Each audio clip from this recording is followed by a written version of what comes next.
Si nous prenons le cas des jeunes de Symphonia qui ont été molestés, 150 coups sur les fesses par jour pendant 4 jours à l'école 16 de Samatran.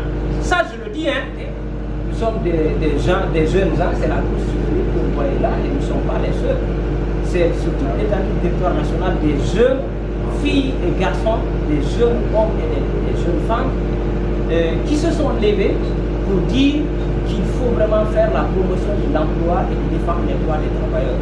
Et nous avons la ferme conviction que nous allons réussir. Voilà pourquoi nous nous sommes levés pour nous mettre sur pied et de mettre sur pied cette organisation dénommée OINTG, qui est une centrale syndicale transversale qui intervient dans tous les domaines ou tous les segments socio-professionnels. En Guinée, il y a pas... les gens sont en train de prôner la démocratie, mais ils refusent de démocratiser leurs esprits. Pourquoi je le dis? C'est parce que tout simplement la laïcité ou le pluralisme de l'existence des structures pose problème dans les esprits des gens. Si Paul a une organisation syndicale, il ne veut pas que Pierre en crée.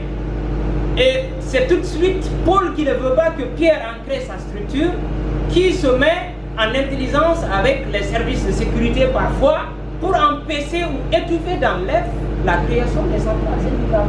Voilà les difficultés auxquelles, généralement, tous ceux qui sont en train de mettre en gestation, si vous voulez, des centrales syndicales, se confrontent tous les jours. Naturellement, c'est ça. Et c'est la ferme conviction qui nous anime chacun, dans son fort intérieur, de défendre ceux qui sont vulnérables, qui n'ont pas l'art de se défendre sur le plan oral et qui parfois ne connaissent pas les lois de la République, qui sont brimés dans leurs droits. Si nous prenons le cas des jeunes de Symphonia qui ont été molestés, 150 coups sur les fesses par jour pendant 4 jours à l'école 16 de Samatran. Ça, je le dis, hein. Donc, ça, c'est une inspiration. Nous nous sommes dit qu'on ne peut pas tordre la main de quelqu'un qui dit que je ne veux plus travailler avec toi. Cette liberté est consacrée par le Code du travail et ça doit être respecté. Parce que c'est les lois de la République. Si les citoyens guinéens, qu'ils soient autorités civiles, militaires ou des citoyens ordinaires, ils doivent être quand même des gens qui respectent les lois de la République s'ils veulent que ce pays puisse aller de l'avant. Donc, nous pensons que, en tant que syndicalistes, nous pouvons apporter un changement nouveau, surtout sur le plan de la transition générationnelle.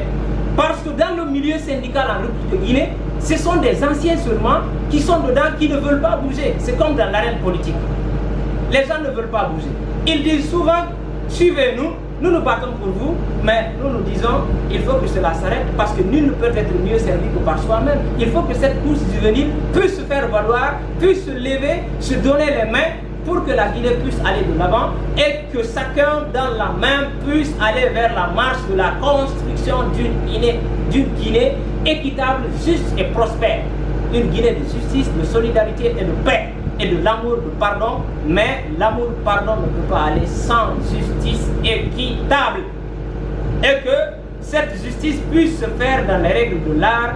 Sinon, les amis de la presse, nous allons toujours nous faire entendre, en tout cas, dans nos prérogatives de syndicat.